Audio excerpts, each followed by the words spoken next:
अच्छा एक और आपको मैं बताऊं, बहुत कम लोगों को पता होगा शहर के भी, हमारे एमएलए साहब श्री गोकुल सेतिया जी जो है, उनके पिताजी और उनके माताजी यहाँ आए, मन्नत मांगी इस मंदिर में शिवाला के आगे, तब गोकुल जी पैदा हुए थे। ये बहुत कम लोगों को पता होगा, आप उनके परिवार से जाके पूछिए, इतना पुराना मंदिर है ये। यहाँ लोगों की आस्था इतनी है, पूरी होती है। मेरे खुद की यानी बहुत मनोकामना पूरी हुई है, लोगों की होती है, सबकी होती है, तभी लोग इधर आते हैं। हर 6 महीने बाद शिवरात्रि का भंडारा लगता है। आज तक गौशाला कमेटी ने 1 रुपया उसके लिए नहीं दिया, मंदिर के लिए। यानी लोग अपने यानी पैसे से लगाते हैं, लोगों का चंदा इकट्ठा करके सारा काम चलता है, सारा भजन कीर्तन लोग करते हैं, उससे इनको इतराज है। इनको ये सिर्फ ये इतराज है भी ये पुराना मंदिर ढाके हम नया मंदिर बनाए, को डोनर लाए, वो पैसे दे, और वो मतलब धन दौलत इकट्ठी कर, बस मेन मकसद यही है। मुख्यमंत्री जी की आंखों में धूल झोंकी गई, उनको बताया गया यहाँ पे मंदिर नहीं है, उनसे भी लाखों रुपए लिए गए। हाँ जी, बिल्कुल सही कह रहे हो आप। और गौशाला के नाम पे पहले भी करोड़ रुपए आते रहे हैं, बिल्कुल आते भी रहेंगे, बिल्कुल। वो कहाँ जाते हैं उसका कोई हिसाब किताब कोई इनसे पूछने वाला नहीं जी, कोई लेने वाला नहीं जी। इतने जानी सज्जन गौशाला में चारा और वो देके जाते हैं, परंतु पता नहीं जी उसका कोई हिसाब किताब कोई गवर्नमेंट सरकार इनसे मांगती है नहीं मानती, हमें नहीं पता उस बारे में। 36 किलो में जो फैला हुआ है, हाँ जी, ये जमीनें सारी सरकार ने इनको दी है, लोगों ने डोनेट की, बहुत से लोगों ने डोनेट की हुई है जी। ये मतलब लोगों गौशाला किसी की निजी प्रॉपर्टी नहीं है। आप जैसे मेरे जैसे हमारे परदादा और दादाओं के सहयोग से गौशाला बनी है, और किसके लिए बनी है ये सबको पता है। गौशाला गौओं का घर होता है, बेसहारा गौओं का घर होता है, पर बेसहारा गौएं जो इनके गेट पे खड़ी रहती है उनको एक भी अंदर नहीं डालते। ये जो दूध देती है गाय वो अंदर है, जो बेसहारा गलियों में यानी भूखी प्यासी फिर रही है बेचारी, उनकी सुध लेने वाला कोई नहीं है। 103 साल पहले बनाया गया प्राचीन मंदिर, यहाँ पर शिवलिंग की स्थापना की गई थी। ये गौशाला है श्री गौशाला, जो कि सिरसा में बहुत ही चर्चित रहती है हमेशा। 36 किलो में 36 एकड़ में ये गौशाला बनी हुई है, और इस गौशाला के अंदर ये जो जगह है मंदिर को दी गई थी, यहाँ पे शिवालय बनाया गया था। 1922 में इसकी स्थापना हुई थी। लगभग 103 साल इस गौशाला में इस मंदिर को बने हो गए। इस गौशाला में इस मंदिर के अंदर जो शिवालय था उसकी स्थापना को लगभग 103 साल हो गए। आज 103 साल बाद अचानक यहाँ के जो गौशाला के अधिकारी लगा लो, जो इनको संभालने वाले हैं, जो इस गौशाला के नाम पर लोगों के दिलों में जगह बनाने की कोशिश कर रहे हैं, परंतु लोगों को मानसिक व जो है धार्मिक भावना को ठेस पहुंचा रहे हैं। आज ऐसा हालात पैदा कर दिए, मंदिर में जो शिवालय था उसके ऊपर छत भी थी, छत भी पूरी बढ़िया मजबूत छत बनी हुई थी, वहां से शिवालय को निकालकर आज शेड के नीचे, ये तंबू के नीचे शिवालय को रखा गया। बहुत ही बुरा हाल है, और लोगों की मानसिक भावना को ठेस पहुंचाई गई है। लोग जो धर्म को मानते थे, शिव जी को मानते थे, उनकी भावना को ठेस पहुंचाई गई है। आपको बता दूं 1922 में यहाँ पर इसकी स्थापना की गई थी, जो है शिवालय की, और आज उस शिवालय को यहाँ से उठाकर एक जगह से दूसरे स्थान पर रखा गया।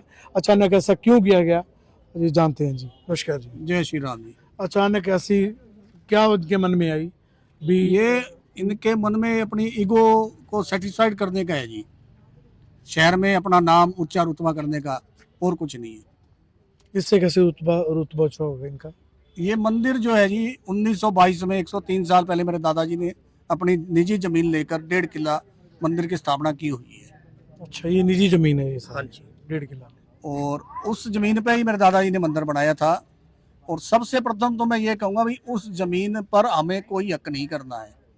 एक सूत का अगर कोई 1000वां हिस्सा भी होता है, वो जगह भी हमें नहीं चाहिए जी। आज ये बात ये बोल रहे हैं भाई ये दान दे दी गौशाला को, गौशाला की जमीन है, ये गौशाला की थी, गौशाला की है, और गौशाला की ही रहेगी।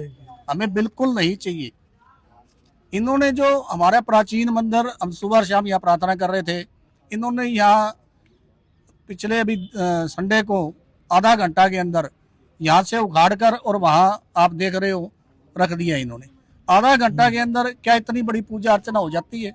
आप शहर में किसी भी अच्छे विद्वान से पूछो, क्या ये संभव है? बिल्कुल नहीं। उसके बाद मोदी जी ने भी सोमनाथ में मंदिर बनाया है, नया कॉरिडोर बनाया, तो क्या वो उसको ऊंचा नहीं कर सकते थे? उसके बाद ये कुछ तथ्य रख रखे लोगों के सामने भ्रमित कर रहे हैं, जो शहरवासियों को, भक्तजनों को, भाई ये बिल्डिंग जर्जर है। तो मैं सभी से अपील करूंगा कि सबसे पहले तो आप ये आगे देखो ये बिल्डिंग जर्जर है क्या। उसके बाद एक मिनट दिखा देता हूँ, पहले बिल्डिंग दिखा देता हूँ। आप ये बिल्डिंग दिखाइए। ये बिल्डिंग पूरी मजबूती की हालात में है, रंग हुआ है, पेंट हुआ है, पूरी मजबूत है, कहीं पे कोई दरार नहीं है, कोई तरेड़ नहीं है, कोई टूटी फूटी नहीं है, कोई जर्जर नहीं है। पहले तथ्य तो ये क्लियर हो रहा है। दूसरा तथ्य जी, दूसरा तथ्य ये कह रहे हैं भी धरातल से 6 फुट नीचा है, तो आप देखो 6 फुट कहाँ नीचा है। अब ये- इनके पास कौन सा इनसा नया पैरामीटर कौन से कंट्री से लेके आए हैं जो इसको ये 6 फुट नीचा बता रहे हैं। अब आप ये देख लो जी, ये 6 फुट ऊंचा नीचा है, ये सीढ़ियां चढ़ रही हैं, सीढ़ियां नीचे नहीं उतर रही, और सीढ़ियां ये देखो धरातल से 3 सीढ़ी ऊपर है, और ये कह रहे हैं 6 फीट नीचे है। तीसरा तथ्य जी, तीसरा ये बार बार यही कह रहे हैं, पीछे हमारे सैनी साहब आए थे, सीएम साहब, उनको के नाम से उन्होंने उद्घाटन करवा लिया मंदिर के आगे, यानी कनाते टांग दी भी ताकि पता ना चले उनको भी। ऑलरेडी 100 साल पुराना मंदिर है, इसको ढाके हम नया बनाएंगे। अच्छा। सैनी साहब से उद्घाटन करवा लिया भी, यहाँ हम नया भव्य मंदिर बनाएंगे। उसके पैसे लिए यहाँ, बिल्कुल सरकार गवर्नमेंट बहुत पैसे वैसे दे, और इस गौशाला में खुद की इनकम बहुत है, पैसे की जरूरत नहीं, परंतु फिर भी इनको हर बात के लिए डोनर चाहिए। अब कोई डोनर आ गया भी इधर मंदिर भव्य बनाओ, उन्होंने उसने दे दिए होंगे 10-20 लाख रुपए, तो ये कह रहे हैं हम भव्य मंदिर राधा किशन जी का और वो बनाएंगे। तो मंदिर बनाने के लिए ऑलरेडी जगह पड़ी है, बहुत पड़ी है। इस शिवालय के साइड में 1 किलो जगह खाली पड़ी, राइट हैंड को खाली पड़ी, आप बनाओ। कोई भगवान का भक्त ऐसा नहीं चाहता थी कि भगवान का मंदिर भव्य ना बने, हम भी चाहते हैं भव्य मंदिर बने। हमने हाथ जोड़ के सिर्फ यही प्रार्थना करी, आप गर्भगृह को छोड़ दो, शिवलिंग को कितनी जगह चाहिए, 4x4, 5x5, वो जगह छोड़ दो, बाकी बनाओ भव्य। आप दीवारें तोड़ दो, फर्श ऊंचा चको, पत्थर लगाओ, राधा किशन जी की मूर्ति लगाओ, राम कृष्ण हनुमान मैया सब एक ही है। हम तो सबके आगे हाथ जोड़ते हैं। कोई हिंदू परिवार, कोई सनातनी हिंदू ये नहीं चाहता भी मंदिर ना बने, मंदिर बने, भव्य बने, परंतु पुराने को ढाके ना बने। हमारे प्राचीन जो मंदिर है 100 साल पुराने, इतने लोगों की श्रद्धा भावना जुड़ी हुई है। अच्छा एक और आपको मैं बताऊं, बहुत कम लोगों को पता होगा शहर के भी, हमारे एमएलए साहब श्री गोकुल सेतिया जी जो है, उनके पिताजी और उनके माताजी यहाँ आए, मन्नत मांगी इस मंदिर में शिवालय के आगे, तब गोकुल जी पैदा हुए थे। ये बहुत कम लोगों को पता होगा, आप उनके परिवार से जाके पूछिए, इतना पुराना मंदिर है ये। यहाँ लोगों की आस्था इतनी है, पूरी होती है। मेरे खुद की यानी बहुत मनोकामना पूरी हुई है, लोगों की होती है, सबकी होती है, तभी लोग इधर आते हैं। हर 6 महीने बाद शिवरात्रि का भंडारा लगता है। आज तक गौशाला कमेटी ने 1 रुपया उसके लिए नहीं दिया मंदिर के लिए, यानी लोग अपने यानी पैसे से लगाते हैं, लोगों का चंदा इकट्ठा करके सारा काम चलता है, सारा भजन कीर्तन लोग करते हैं, उससे इनको इतराज है।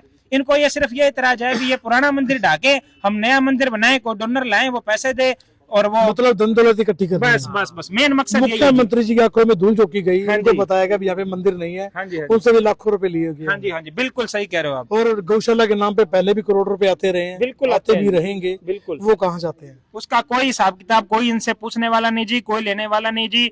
इतने जानी सज्जन गौशाला में चारा और वो देके जाते हैं, परंतु पता नहीं जी उसका कोई हिसाब किताब, कोई गवर्नमेंट सरकार इनसे मांगती है नहीं मानती, हमें नहीं पता उस बारे में। 36 किलो में जो फैला हुआ है, हाँ जी, हाँ जी। ये जमीनें सारी सरकार ने इनको दी है, लोगों ने डोनेट की। बहुत से लोगों ने डोनेट की हुई है जी। ये मतलब लोगों गौशाला का किसी की सहयोग निजी है। प्रॉपर्टी नहीं है। आप जैसे मेरे जैसे हमारे परदादा और दादाओं के सहयोग से गौशाला बनी है, और किसके लिए बनी है ये सबको पता है। गौशाला गौओं का घर होता है, बेसहारा गौओं का घर होता है, पर बेसहारा गौएं जो इनके गेट पे खड़ी रहती है उनको एक भी अंदर नहीं डालते। ये जो दूध देती है गाय वो अंदर है, जो बेसहारा गलियों में यानी भूखी प्यासी फिर रही है बेचारी, उनकी सुध लेने वाला कोई नहीं है। बिल्कुल। पिछले कई दिनों से मैं वीडियो अपलोड कर रहा हूँ, गौशाला के बिल्कुल द्वार के बाहर हजारों सैकड़ों गौएं रात को भूखी प्यासी तड़प रही होती हैं। सर्दी का दिन है, सर्दी के दिन में इंसान भी बाहर खड़ा नहीं रह पाता, और ये पशु इतनी मुश्किल से बाहर रात को पूरी रात गुजारा करती हैं, और गौशाला को तब नहीं दिखता है भी वो गौ कितनी बुरे हालात में जी रही है, कैसे रह रही है। हाँ जी, नमस्कार जी। नमस्कार जी। बहुत बुरे हालात है आपके वार्ड के जी। ऐसा है जी, वार्ड के तो हालात ठीक है, बाकी हमारे है ना जो शिव भोले की जो शिवलिंग ने इन्होंने उठा के दूसरी जगह रखा ना, बिल्कुल जी। ये बहुत निंदनीय है, और घृत्य का कार्य किया है इन्होंने प्रधान ने, और जो इनका सेक्रेटरी है ये मनमानी करते हैं। ये इनका है ना, जो इनके बड़ दादा पोता की जो है ना, इनका नाम खत्म करना चाहते हैं, और कुछ नहीं है इनको सेवा भाव से कोई लेना देनी है। ये अब जो कहते हैं हम भव्य मंदिर बनाएंगे, कौन रोका था इसको मंदिर बनाने के लिए? कोई नहीं रोकता। स्ट्रक्चर खड़ा करते आप बराबर में, जो भी करना बाद में सारा मिल बैठ के करते भी, ये शिवलिंग उठाना है या नहीं उठाना है लोगों से पूछते, फिर तो होती बात। ये अपने आप ही 1 घंटा के अंदर 5-7 जने आए और चग्गे चोरों की तरह रख दिया इसको। ये खिलौना थोड़ी है, ये खिलौना की तरह रख दिया जी। राम मंदिर का निर्माण किया गया, उससे एक कंपैरिजन करते हैं। आप बताइए जी, कंपैरिजन क्यों करते हैं उससे? मैं कंपैरिजन इसलिए कर रहा हूँ जी कि अडवाणी जी ने कई सालों तक, अडवाणी जी ने और हिंदुस्तान के बाहर से जो पब्लिक है उन्होंने बहुत संघर्ष किया। संघर्ष इसलिए किया कि भगवान राम को टेंट में वहां अयोध्या में बिठा रखा था। सबने संघर्ष इसलिए किया कि टेंट से उठाकर भगवान राम को पक्की छत के नीचे, बड़े बावड़ के नीचे लाया जाए। पर हमारे यहाँ जो प्रबंधक समिति गौशाला की है, उन्होंने उससे भी ऊंचा काम किया है। भगवान लेंटर के नीचे पक्के भवन के अंदर बैठे थे और शेड के अंदर बैठा दिया इन्होंने। आप ये देख लो, पक्का लेंटर था, यहाँ पे शिवालय स्थापित था, 103 साल पुराना था, उसको यहाँ से उठा के टेंट के नीचे, वो देखो छप्पर के नीचे, शेड के नीचे कर दिया। बताओ। तो आपको बता दूं, आप सभी से अनुरोध, आप इस वीडियो को शेयर करें। हाँ जी। एक और मैं कहना चाहूंगा जी, आदरणीय जो ये हमारे प्रधान जी है, मैं इनसे ये पूछे, प्रधान की गरिमा क्या होती है? प्रधान का अर्थ क्या है? प्रधान का अर्थ ये है प्रधान, जो दूसरों का ध्यान रखे वो प्रधान होता है। ये तो अपना ध्यान रख रहे हैं, दूसरों का ध्यान रख ही नहीं रहे, अपना माल बटोर रहे हैं और बिजनेस चला रहे हैं, मौजे कर रहे हैं। इसकी आड़ में अपने गोरख धंधे खूब चला रहे हैं जी। आप सिरसा वासियों से क्या अनुरोध करेंगे? सिरसा वासियों को ध्यान दे जी, उनको भ्रमित किया जा रहा है, भ्रमित किया जा रहा है जी। इतने लंबे टाइम से ये इसी कुर्सी पे विराजमान है, दूसरे को किसी को बैठने नहीं देते। इलेक्शन क्यों नहीं होते? प्रधान क्यों नहीं बदलता? तो आप सभी से अनुरोध, आप इस वीडियो को शेयर करें। सिरसा में ऐसे हालात उत्पन्न हो चुके हैं, धर्म के नाम पर लोगों को लड़ाया जा रहा है, धार्मिक भावना को ठेस पहुंचाई जा रही है, खंडित किया जा रहा है मंदिरों को। आप सभी से अनुरोध, आप इस वीडियो को शेयर करें। इस वीडियो के बारे में आपकी क्या राय है, कमेंट कर जरूर बताएं। धन्यवाद, शुक्रिया, जय हिंद, जय भारत।